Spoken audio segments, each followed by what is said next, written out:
Yo, what up? How's it going? And welcome back for another video. Today's video, we're going to be doing our week 4 power rankings for the LCS. So I didn't do power rankings last week, but I'll tell you how I did them, but I didn't upload them.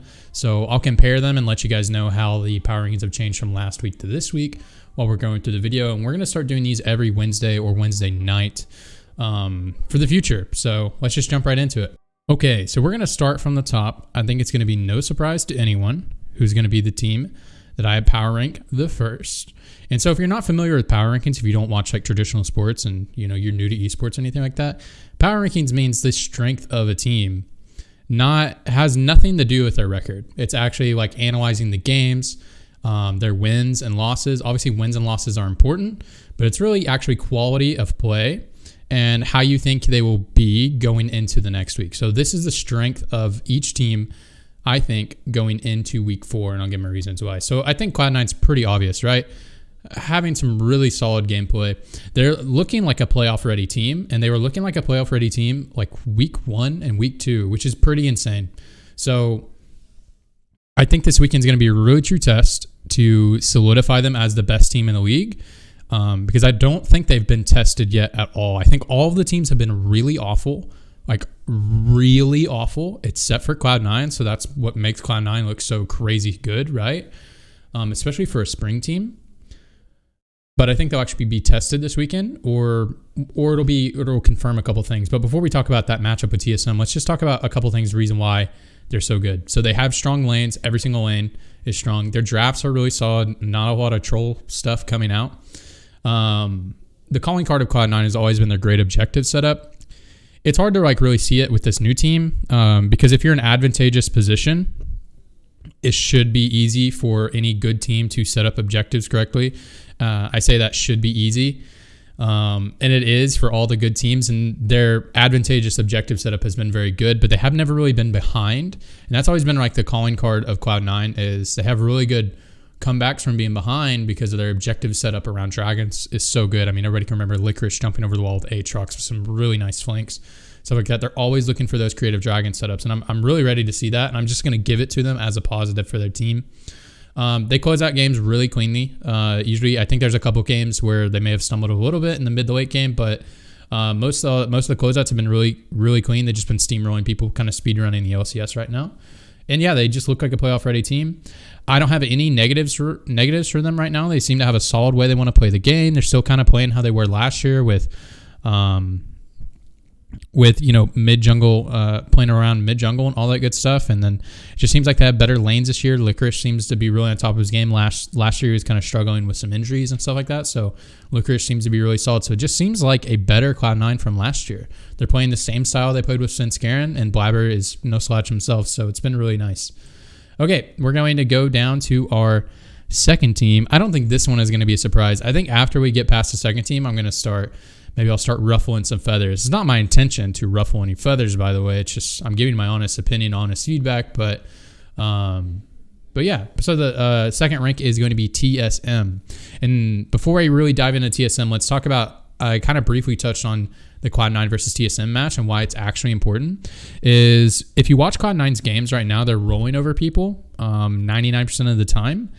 But as I said before, I think it's less of Cloud9 being good. I think Cloud9 is very good. But I think it's less of Cloud9 being very good. It's just more of every team in the LCS being dumpster tier bad. It's set for TSM now. So every team looks so awful. They have such glaring weaknesses. Even teams with 4 wins, like, you're going to see on my Immortals power ranking in a minute, but Immortals wins don't look good. FlyQuest, none of their wins look good except for their first game, and that was off of just having one pick in their draft. Like, no team has looked good at all until week 2 and week 3 TSM has started to look pretty nice. Week 3 especially TSM looked really nice. Had some queer strengths there playing around and stuff like that. So that's why I do think Cloud9 is the best team in the league. But I would not be surprised at all if TSM beat them. At all. I would not be surprised at all. I don't think Cloud9 has even had anybody challenge them in the laning phase. Not that there's not individual talents on the enemy teams that can challenge them in the laning phase. There obviously is. There's Impact. There's Impact, everybody on Dignitas and stuff like that. So there's solid laners. Haunts are on GGS, but I mean, the way the actual team play works with the lanes in the early game, they have not been challenged at all. And that is a pretty strong strength of TSM, is their ability to play around solos with Dardoch. Has been looking very strong the past 2 weekends, kind of like spring TSM last year with Acadian. So I don't really know what to think about the difference between TSM and Cloud9. I think TSM has started to look very nice. They definitely don't look as clean as Cloud9. You can like see visible mistakes in their mid game happening, but every week, every game, it starts to get a little bit cleaner. And I'm really, really interested to see what this matchup will happen, because it'll do a couple things. It'll confirm a couple things. So it'll confirm, is there a team that is strong enough to challenge Cloud9 at the moment? Whether or not TSM wins or loses that, but if the matchup is good, then all right, cool, we have two solid teams. Confirm that. Or it can confirm that Cloud9 is by far and away the best team in the league. Or if TSM wins, then it'll just say, hey, we got two strong teams. So there's two outcomes that'll be, we got two strong teams. And there's a third outcome that, all right, Cloud9 is just speed running this league, and maybe TSM isn't quite as good as we thought. If they just steamroll TSM. It's, that's a lot to extrapolate from one game, and it could just be some draft issues that causes one team to get steamrolled or anything like that. But I hope that doesn't happen. I hope we can actually watch this game and actually learn a lot about the differences of powers between teams. But the reason why I have TSM power ranked here, I think most people have them power ranked here, but obviously they have super strong lanes, super strong lanes, especially the solo lanes. I mean, just watch Bjergsen play this last weekend. Was so clean on Syndra. Oh, I just burped into the mic. It was hard to see even a mistake he made on the Syndra. Not that he was like hard carrying the game or anything. I think he ended up going like 6-0-5 or something like that. But just constantly forcing, I believe they're playing Dignitas, constantly forcing Frog in the back. I believe that was the game he was constantly doing that. Whenever they played against Dig, I know they forced him in the back constantly, but constantly getting lane prio, constantly shoving up, looking for roam plays and still being up in CS. And so it was such a good performance to see by Bjergsen. It kind of flew under the radar how well he was playing, I think. Just because it was kind of outshined by how Broken Blade and Dardoch have been playing together. So have some super solid lanes that are working really, really well. They've been snowballing their early game. They've been cleaning up their mid game a little bit more to where they're actually making use of their advantages. It's not a super clean mid game right now. They'll get some early advantages in the game. Rather than just like shoving it in their face like a team like G2 does, it kind of stalls out a little bit, and there's a little bit of give and take in the mid game right now, and that'll just come from having a really strong focus on pushing your advantages. And so I think that's something they're really working on. And every week they've been doing better, so there's no reason to believe that this week it wouldn't be even better. So other thing I really love is their willingness to try tough drafts. So a lot of people like flame them for their LeBlanc Rumble draft, but if G2 had that draft, like a much better team, I keep bringing up G2, but if like G2 tried that draft, or SKT from last season tried that draft, right? That draft would work because it's a snowball draft that you close out the game in the mid game.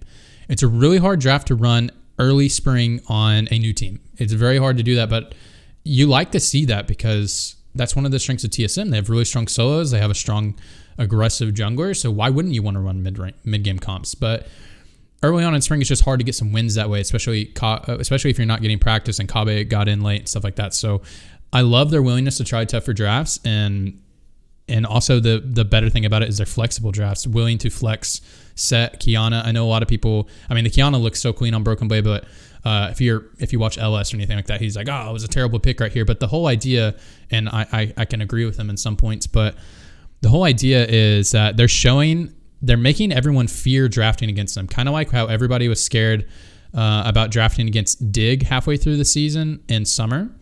Everyone was scared. Everybody didn't want to play them because they're like, I don't know what they're going to play, because Huni kept playing random shit, before they started going to Kiana Rumble every game. But it's playing like mental warfare. Like, oh, they're willing to triple flex Kiana. Like, they're actually willing to triple flex his champion. Because when you show it to them and it works super well, that Dardoch game was kind of whatever, but it was a hard matchup. I think he played against Olaf, so he got a little bit behind. I mean, Kiana versus Olaf, of course you're gonna get behind.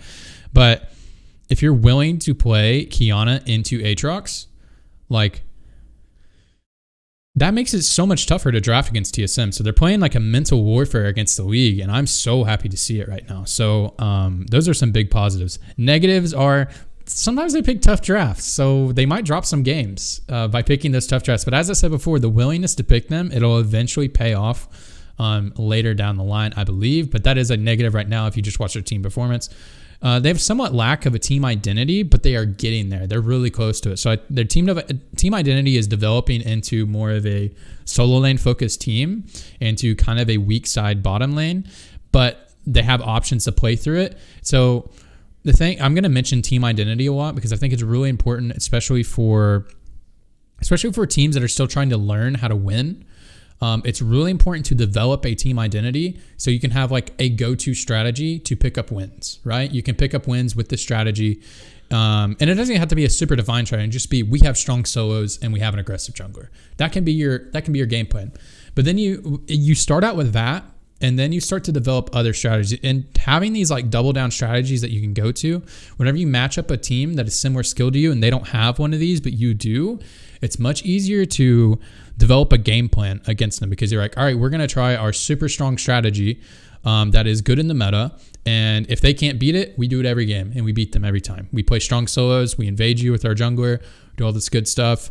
And then you win every game. And if they can't match that, and that turns out to be one of the strongest strategies in the meta, they're going to lose. But if they can match it and they can't figure it out, then hopefully you've identified that strategy as a winning strategy for you early on. And then you can flip to whatever counters your counter to that strategy, right? Because you have developed this identity that you can branch out after you do it. So I think it's so good for teams that are kind of on the rise to develop an identity and then modify it a little bit once you get on the top.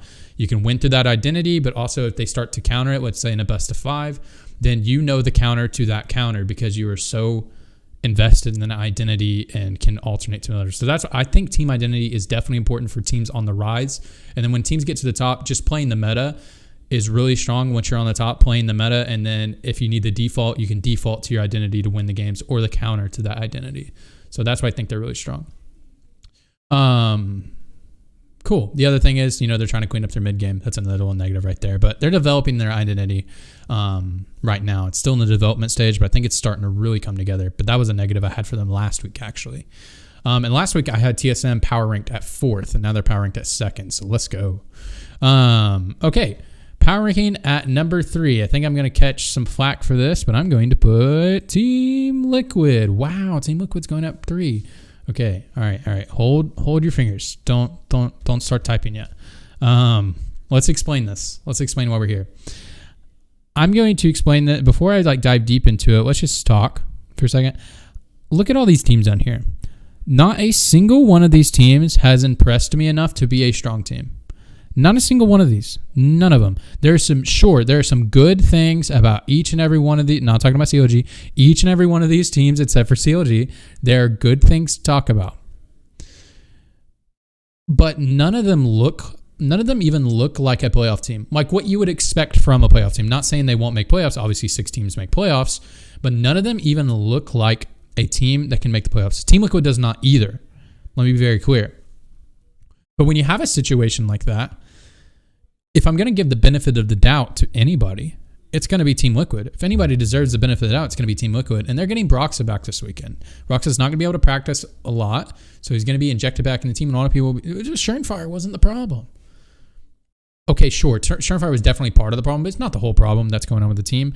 I really fully believe in the mental aspect of having Broxa back on the team, that everybody's going to be lifted up by that honeymoon phase, and that everybody's really going to be taking it a lot more seriously. Not saying they weren't before, but just subconsciously. I really think Broxa being back in the lineup is going to be such a strong bring back for them. And I think a lot of their drafts, especially first picking a J4, was a lot just like, let's just please get a win this weekend. Let's just try something that works, even though they're running Senna. I'm giving them the benefit of the doubt. I have not been impressed by any team, and I'll explain why when I get to them, because a lot of people are like, but Dig, but Immortals has 4 wins, but FlyQuest. We'll get down to it, okay? But yeah, there we go. We have Team Liquid at number 3, and the reasons why. They have a really solid team identity. They haven't been playing towards it, mostly because of their roster issues. But they have a solid team identity. They're a bot-focused team. But they have not been playing to that strength. There's a lot of the reasons why they picked up a lot of losses. They have really strong talent in all lanes. I think it's pretty obvious. Solid fundamentals for the game. Solid fundamentals just means they understand basic game concepts pretty well as a team. Hasn't really been showing it. And then also Brox Smash. Brox is going to come in this weekend and is going to smash. I don't know if he's actually going to play super well, but I really believe in the uplifting fact that Brox is going to be on the team is going to lift them up to get them a little bit stronger going into week 4. The negatives I have is they're kind of doing some wacky stuff in the meta right now, playing Senna and having a roster issue. I think all of these things are intertwined. Is they're trying to find their way in this meta, which I don't think is very hard to find, by the way. I think you just got to not play Senna and play any of the other marksmen because there's tons of marksmen that are viable. If you're not going to play Senna, then ban it. Or just have a strategy prepared for it. I don't understand. If you want to play utility style, just play Ashe. Like if you really want to play utility style, just play Ashe. They're already playing in the LCK and stuff like that. So if you're really wanting to test that strategy, I don't know why you want to play that when you have Sharnfire in the team. You want to play utility style bottom laner. I don't understand. But whatever. I'm not on Team Liquid. So all the issues they're having is them trying to do some stuff weird in the meta that doesn't fit their team, trying to figure out their meta, and also not having the roster together. A bunch of wacky stuff happening. So I'm going to give them the benefit of the doubt that they're going to be strong coming in the week 4. I think they're going to be looking to get some wins, and Brox is going to be back on the roster. Or at least he should be back on the roster. He should be flying in tomorrow, I believe, on Thursday. Okay, cool. And so they were actually I had them ranked 2 last weekend. All right. Now, next up is going to be Team Dignitas. Let's put Team Dignitas there. Okay, let me just say first, I've not been very impressed with Team Dignitas. I'm not sold on them at all, but I'm more sold on Dignitas and any of the other teams. I'm not sold on Team Liquid either. I'm just giving them the benefit of the doubt, right? But Dignitas has a couple solids for them. So they have really good players on their team. Like they can just out-muscle all the other teams for the most part, just by having better players. I know that sounds kind of like they're just better, Two-Head, but they are just better. And so they usually get advantages in the early game, and mid-game is so wacky for everybody that if you get leads and you just get the Rift Herald, then you usually can close out the game. So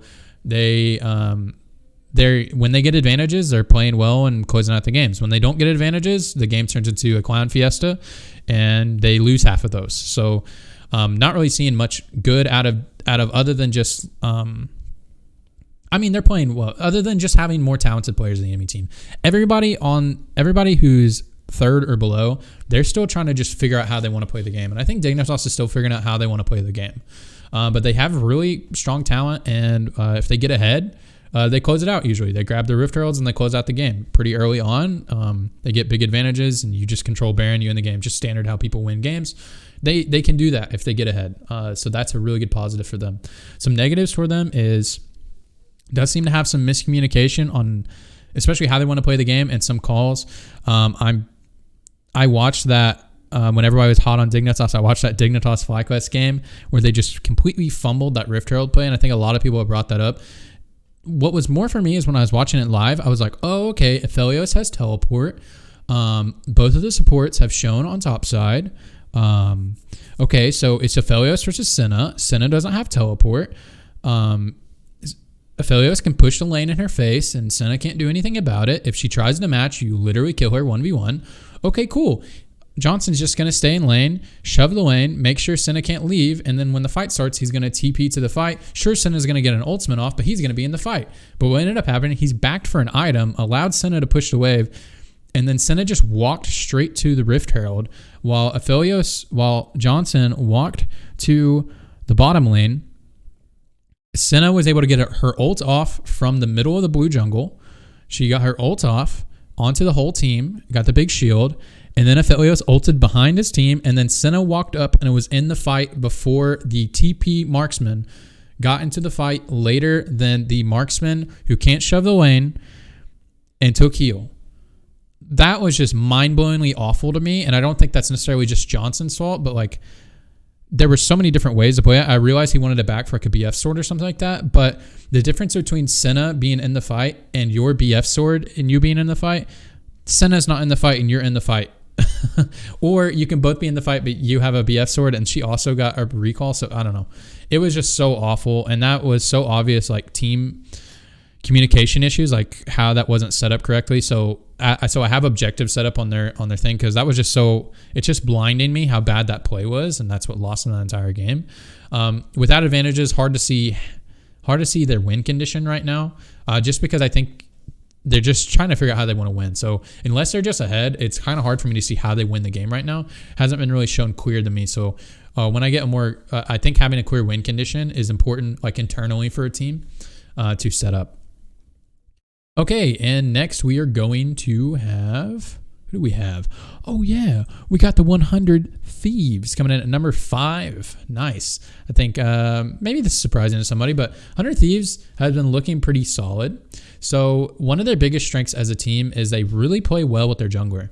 When you actually watch their games, they just make plays with Meteos. They play really, really correctly on where Meteos is on the map. If he's not on their side of the map, they don't play aggressive. If he is on their side of the map, they play more aggressive. And if they're able to make the plays, they look for them. So it's been really nice to see that. And that's really what their team needs right now, because they really don't have solid standouts. Obviously, Sumday's a great player, but he's not really a lane player. He's more of like a team fight god. He's less of a lane player. So them playing so well around their jungler is just, it looks so solid for the team. Like their infrastructure seems great. Like that's what gives me the confidence that their infrastructure, their coaching staff, the way their team wants to play, the way everything's coming together just seems so solid. And seems like they're doing that. They have solid drafts and fundamentals. Drafts have been fine for the most part. And a flexible team, and what I mean by that flexible team is since they play around their jungler, they can draft a lot of different types of drafts, because they're playing around their jungler in the early game, that they can modify their win condition, because all of their lanes are just kind of solid, that they can actually modify their game plan to whatever the meta is and just play with Meteos. So that's why I say they're kind of a flexible team. Some negatives, early lane advantages, never really putting the pressure on. So I just gave a big positive of they play so well around their jungler and they'll play aggressive with their jungler and stuff like that. But they don't ever just get solo lane advantages, which you don't necessarily have to, but in order to like break into the top echelon, it's important to have like a pressure point on the map, I believe, at least. I think to get into the top echelon of teams and really look like a contender, you got to have like a way that you can really punish other teams, you know? And so they're just playing really solid with their jungler and not really doing anything in their lanes individually, just out-muscling some people. And you don't necessarily have to do that to win games or to get into the top 3 or anything like that. But I think to win the title, you have to be able to, you know, go blow for blow with some of the people who are going to try to pressure you. So I think they just kind of lack that right now, and maybe they can develop that in some of their players. But just, you know, Cody Sun, Someday are just, they've never been that type of player to me. Or, you know, when you watch the games, they're just not that punishing in lane. So it's going to be really interesting how that goes. They really just look like a spring team that is kind of figuring out how they want to win, but they do play really well around their jungler, and that's why I have them rated above these other teams right here, is because they actually have shown a solid way to play the game for the most part. Week 1 was pretty bad. Week 2 was okay, but week 3 was a lot better, the way they played around Meteos and stuff like that. So that's why we have them there. Okay, and last week we actually had them ranked 6, so they went up 1 this week. Okay, what's our next team? Our next team is going to be, I'm looking for my notes that I wrote earlier. I know what I think my next team is going to be, but I just want to make sure this is matching my notes, because I really thought about power ranking them earlier in the day. So our next one is going to be Immortals. Woo, Immortals, yay. Okay, so let's talk about Immortals. So positives. Altec, Soaz, and Xmithy are all playing pretty decent. So if you've listened to any of my preseason stuff that I've talked about with players, I'm really hot on Altec. I think he still has to prove a lot, but I'm really hot on Altec. If you don't know, he took an entire year off of pro play, maybe by his choice, maybe not, but he went to Korea and just grinded and was in Challenger basically all year and was just grinding like crazy. Trying to improve all by himself, didn't go with the team, didn't do anything like that. He just went to Korea and just was a grind lord. I have so much respect for that, and it's really starting to show off. It's hard to see them like slamming anybody in lane right now, but I think their team is trying to figure out how to win. But I'm really hot on Altec, and I'm really excited to see what comes. And he's looked like a top half 80 carry so far. Whenever they get ahead, he's looking good. Whenever they're behind, he's still looking solid. Just hard for him to make stuff happen. Looking good. So as has been looking solid, and Xmithy has been looking really good. So I think some people have been critical of Xmithy, but when you actually watch our games, whenever they pick up wins, it is by Xmithy coming up with these creative paths to shut down a side of the map and actually put the pressure on the enemy team. And it's actually been Xmithy 1v9 in a lot of these games. I think a lot of people have had a lot of criticism towards them, especially in their losses, but in their wins, they get a lot of wins just off of Xmithy 1v9 in the game.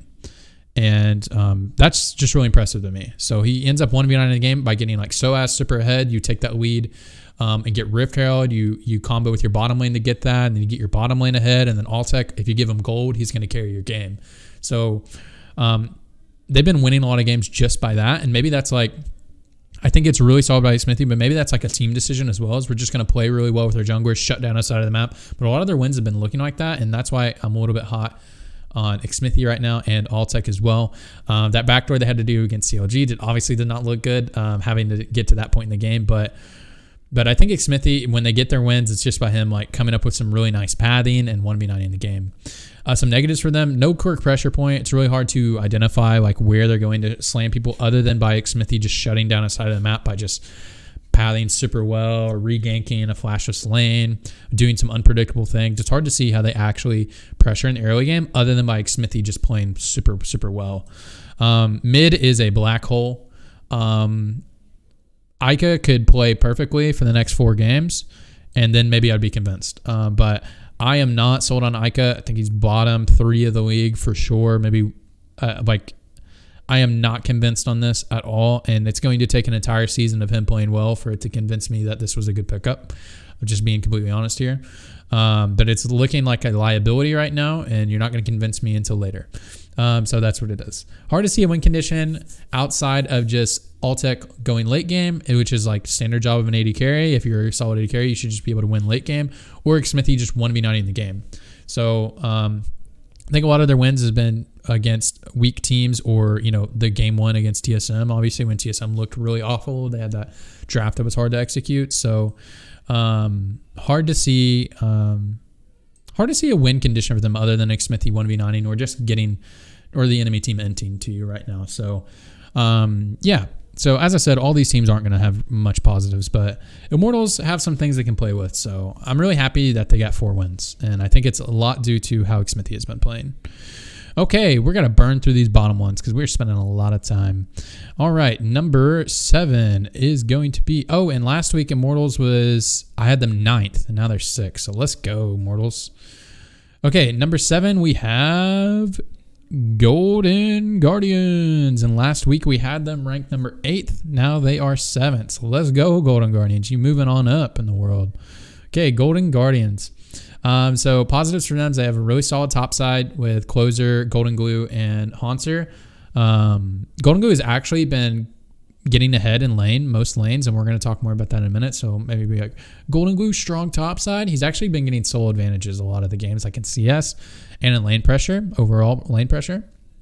But you have a solid pressure point with Haunter. If they actually want to play around him and play for the side lane, stuff like that, they've already showed they can do that. They're developing a couple of styles right now, so they're kind of just in the development stage, kind of figuring out how they want to win. They look pretty good against that Team Liquid game, but also Team Liquid looked really bad. Some negatives for them: the bot lane is still coming together.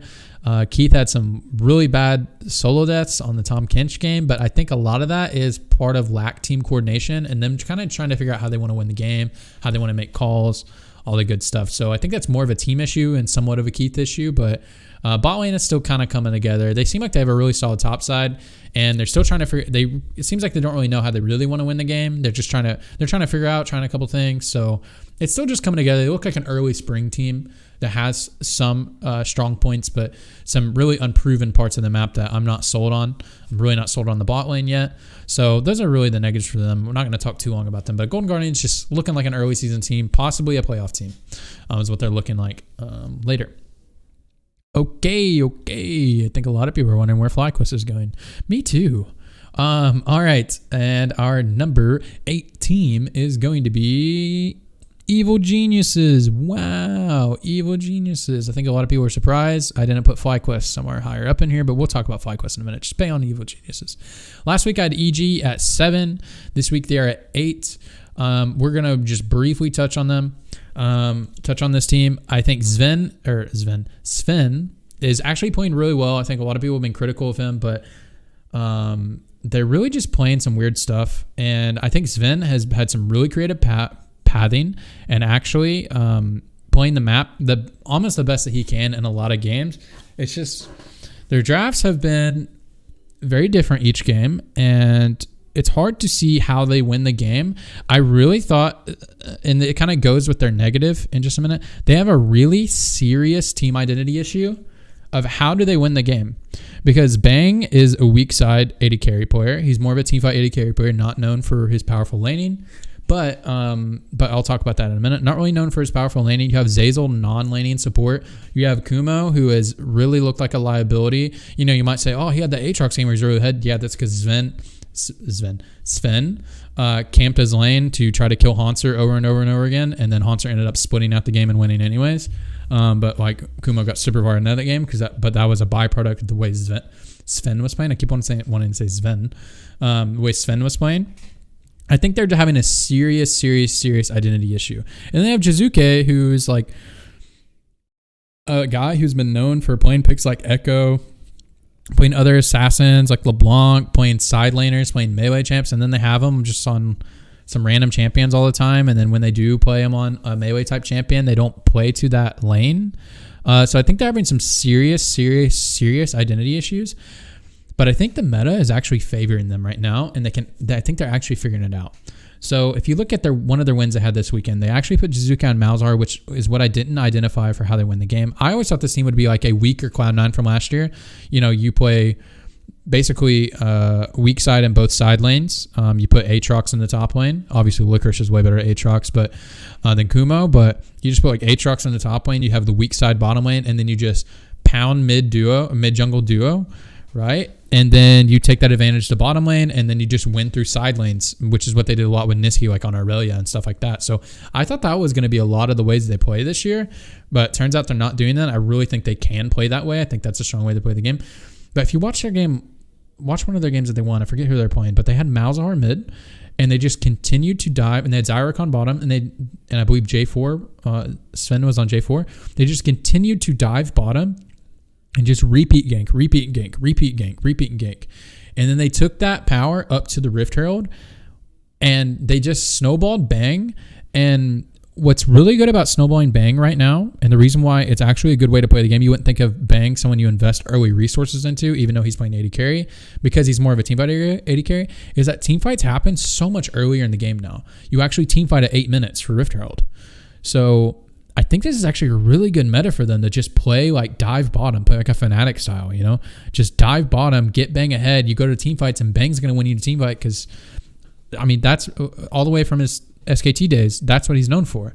He's known for being such a good, strong team fighter. I remember watching him on Kai'Sa when Kai'Sa first came out, and I was just like, man, this guy's insane. So I think they're starting to get together, but they're having some really tough identity issues, and I really think Kumo is a liability right now. Hopefully he can improve. I mean, that's why you play players like him and Serene. Give a chance. I hope he can improve. But when I'm watching them play, I just really see like he plays so tentatively. He plays scared the whole time. Like I watched a play where Aatrox TP'd into the bot lane behind the enemy team. This is in the same game that I'm talking about, I believe. He TP'd behind them. This was last weekend. And he was in a perfect, like they were all bunched up in front of Aatrox. They were pinched in between Aatrox and EG. And they were in a spot where they were in his extended Q range. And he would like 100% knock up 3 people right at that moment. And instead he just ulted and ran to his team when he had them pinched. And when I saw that play, I was like, man, he's playing so scared. And the way he farms in lane, I'm like, man, he's so scared. He just got to get some confidence. And hey, that's what Spring's for. Hopefully he can improve. I'm really pulling for him. Okay, so let's go down to the next team. All these teams are stinkers down here, by the way. All right, I think I'm going to catch a lot of flack for this one, but I have FlyQuest at 9. Okay, last week I had them at 5. This week I have them at 9. And even last week, I was really critical of them, but I just had to give it to them because a lot of teams only had 1 win and they had 3, so it's hard to rank them low. I believe they went 0-2 this past weekend, but so I have a big gripe with FlyQuest. So all of their wins, except for their first win was just Viper 1v9 in on Riven. They gave him Riven, and then like also every team was garbage, and then just Viper solo 1v9 the game. Their other wins have just been gifted to them. Just think about the Dignitas game that I explained earlier. They were just gifted that win by Dignitas having no idea how to set up the objective correctly with Aphelios and all that good stuff, and they were just gifted the win, and then FlyQuest closed out the game. A lot of their games, just the games that they win, just look like that, except for the Viper 1v9 game, but that was week 1. Who cares? If I'm being completely honest. And so their positives are they close out games when they get a lead. So like when the enemy messes up and they give them an advantage, they'll close out the game. They don't show a lot of mistakes in the game, which I'm also going to be critical of in a minute. And then their fundamentals seem fine. Like their dragon setup, and like when they have a lead, their dragon setup looks good. The way they push the lanes and work around Viper playing in the side lane when they have an advantage, like it seems fine. The really big problem I have with this team, I have such a huge problem with this team, is they don't really have a pressure point. So maybe you think like, hey, they're going to play on Viper. Viper has not looked good in the last 2 weeks. He looked good on Riven. And I'm really hot on Viper. I thought he was so good last year. And I think he can pick it back up, but he's just not been looking good. He's even self-critical. He was like, man, I entered this game. Report me. You would think he's the best player on the team, and he probably is. Last year I was like, Viper's hard stuck FlyQuest. But just hasn't been looking that hot so far. So I don't really see a pressure point on this team right now. And they're seemingly completely unwilling to take any risks at all. If you watch their early games, just nothing happens. It's just everything happens around them. And it doesn't seem like they have a game plan. When I watch them play, I'm just like, all right, what is FlyQuest trying to do here? Okay, they have this, maybe they could do that. They have this, maybe they could do that. They have this, they could do that. And just nothing happens. Just things happen to them and they react. Every single play is completely reactionary. I may be exaggerating here, but when I watch the game, I'm seriously looking for, okay, when is FlyQuest going to try to do something? Not that you have to do anything crazy. Just have a game plan. They just seem to be playing super reactionarily and just hoping they can pick up wins by teams playing bad. And the reason why you pick up, and that's not a bad way to play in early spring, because everybody plays so bad that you will pick up some wins that way. That's why they have 3 wins, right? So that's why I'm so critical of this team right now. I was never sold on FlyQuest. When FlyQuest had 3 wins, they're like 3-1 or whatever. I was like, oh, they have 3-1, but they look awful. It's just every other team also looks awful, and this team doesn't even do anything. At that time, TSM was 1-2, and I was like, this team looks, TSM was 2-2, and I was like, well, this team looks way better than FlyQuest. I don't know what everybody's on about. FlyQuest just has more wins, but like TSM loses because they're making mistakes. Because they're going for shit and they're making mistakes. I would much rather have the team that goes for shit and makes mistakes and is trying to develop that and stuff. And I don't know what's going on in FlyQuest scrims. Maybe they are doing that in scrims. But at least what I see on stage, it's just them having the game happen around them and then they lose. I am so critical of this team. I would love for FlyQuest to succeed. I love all the players on this team. Viper, Santorin, Power of Evil, Turtle, Ignar. I want all those guys to succeed, but they just do not look good.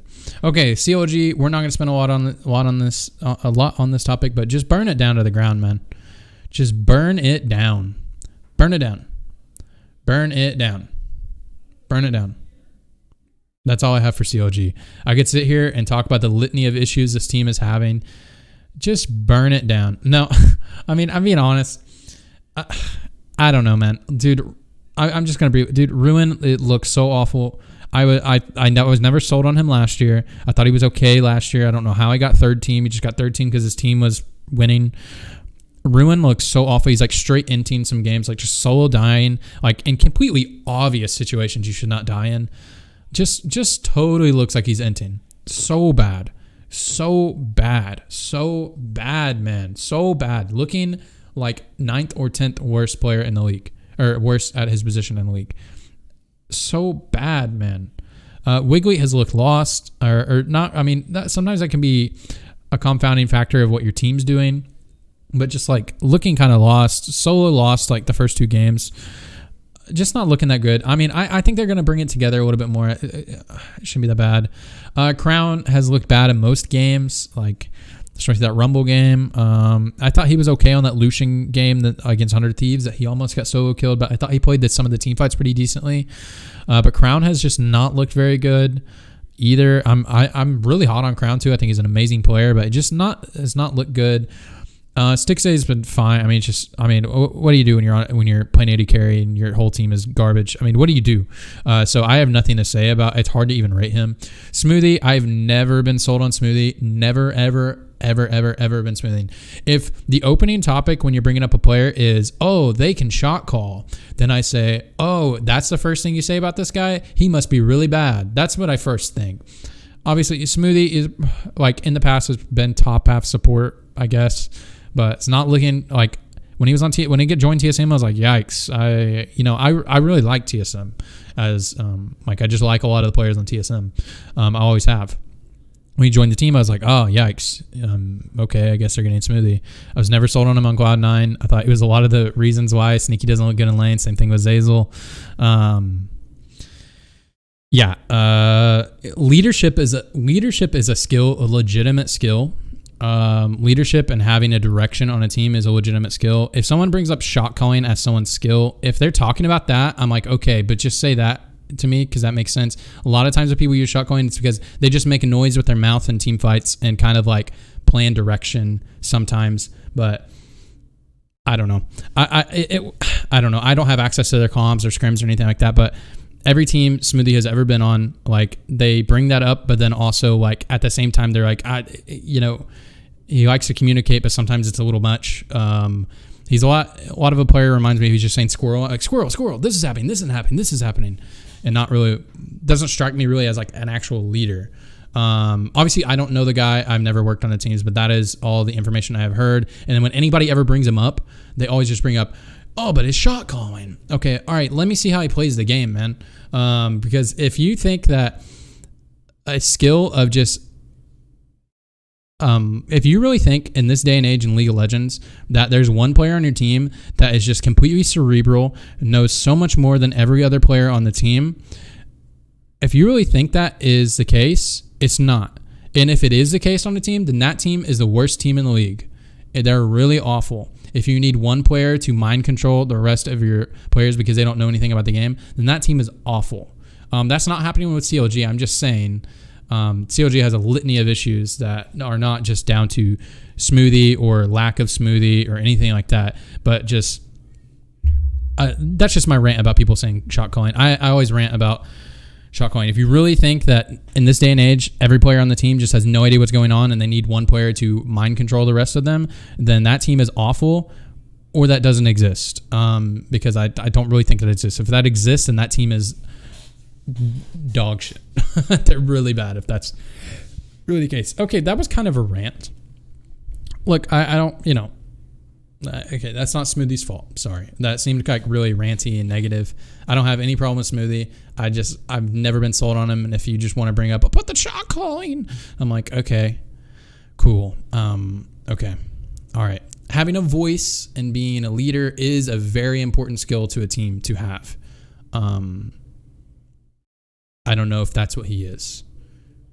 Never struck me as that. And it doesn't seem to be working so far on CLG. So that's all I'm saying. Okay, anyways, that was a little rant about Smoothie, CLG, but I'm fine with Smoothie. Smoothie's a great player. Smoothie's awesome. Backtracking. I apologize for nothing, actually. Never mind. Okay, guys, we're going to end this video. This video is super long, so just to recap, we have Cloud9, TSM, Team Liquid, Dignitas, 100 Thieves, Immortals, GGS, EG, FlyQuest, CLG, and remember, like, after 2, it doesn't really matter all that much, but you have to put them in order. I think this is really how I adjust their power level. But I think after TSM, everybody has looked like garbage. I'm giving the benefit of the doubt to Team Liquid. That's why they're up this high. So anyways, guys, thank you so much for coming by for this video. And yeah, this is my only esports video I'm doing this week, so I have nothing to recommend for you guys to watch. So see you guys in the next video. Bye-bye. Bye. Bye. Bye. Bye. Bye.